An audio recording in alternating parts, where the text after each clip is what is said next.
മുൻ Indian cricket താരങ്ങളായ ഹർഭജൻ സിംഗ്, യുവരാജ് സിംഗ്, സുരേഷ് റെയ്ന എന്നിവരെ ചോദ്യം ചെയ്ത് ഇ ഡി നിരോധിത ബെറ്റിംഗ് ആപ്പുകളെ പ്രൊമോട്ട് ചെയ്ത് ജനങ്ങളെ വഞ്ചിച്ചുവെന്നാണ് കേസ്. സിനിമാ താരങ്ങളായ സോനു സൂദ്, ഉർവശി റൌട്ടേൽ എന്നിവരും സംശയ നിഴലിലാണ്. അജീഷ് ജയകുമാർ വിവരങ്ങൾ വെച്ചിരുന്നു. അജീഷ്, നമ്മൾ ഒട്ടും പ്രതീക്ഷിക്കാത്ത താരങ്ങൾ പോലും ഇത്തരത്തിലുള്ള ബെറ്റിംഗ് ആപ്പുകളുടെ അംബാസഡർമാരെ രംഗത്ത് വരുന്നത് കാണപ്പെടാറുണ്ട്.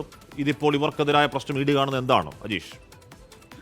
ഹാഷ്മി, ഫേസ്ബുക്കിലും അതേപോലെ തന്നെ ഇൻസ്റ്റഗ്രാമിലും അടക്കം നിരന്തരം കാണുന്ന ചില പേരുകളാണ് ഈ 1xBet, ഫെയർ പ്ലേ, പരി മാച്ച്, ലോട്ടക്സ് 365. ഇങ്ങനെ ഇത്തരത്തിലുള്ള ഈ ആപ്പുകൾ അല്ലെങ്കിൽ ഈ സൈറ്റുകളെല്ലാം തന്നെ നിരോധിത വ്യാജ ബെറ്റിംഗ് ആപ്പുകളിലേക്കുള്ള ലിങ്കുകളാണെന്നാണ് ഇ ഡി ഇപ്പോൾ നിലവിൽ കണ്ടെത്തിയിരിക്കുന്നത്. ഇതുവഴി രാജ്യത്തിന് ഒരു വർഷം 27,000 കോടി രൂപയുടെ നികുതി നഷ്ടം ഉണ്ടാകുന്നതായിട്ടും പറയുന്നുണ്ട്. ഇത്തരം ലിങ്കുകളിൽ ക്ലിക്ക് ചെയ്യുമ്പോൾ നേരെ പോകുന്നത് ബെറ്റിംഗ് സൈറ്റുകളിലേക്കും ആപ്പുകളിലേക്കുമാണ്. ഇതുവഴി ജനങ്ങളെ പറ്റിച്ചുവെന്നാണ് ഇ ഡി കണ്ടെത്തിയിരിക്കുന്നത്.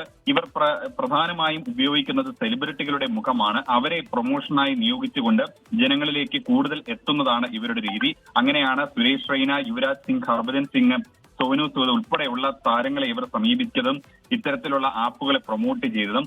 മാത്രമല്ല, ചില മാധ്യമ സ്ഥാപനങ്ങൾക്കും സറഗേറ്റ് അഡ്വർടൈസ്മെന്റ് വഴി, അതായത് മറ്റൊരു പേരിൽ അഡ്വർടൈസ്മെന്റ് നൽകി ഇവർ ഈ ആപ്പുകളെ പ്രൊമോട്ട് ചെയ്തതായിട്ടും ഇ ഡി കണ്ടെത്തിയിട്ടുണ്ട്. ഇത്തരത്തിൽ മാധ്യമങ്ങൾക്ക് 50 കോടി രൂപ നൽകിയതായിട്ടാണ് ഇ ഡിയുടെ കണ്ടെത്തൽ.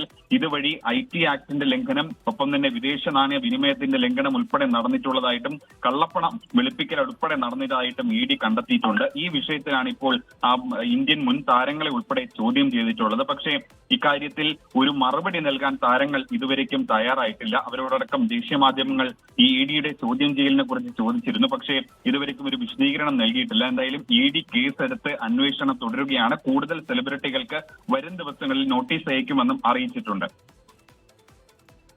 ഓക്കെ, അജീഷ് ജയകുമാറാണ് വാർത്തയുടെ വിവരങ്ങൾ നൽകിയത്.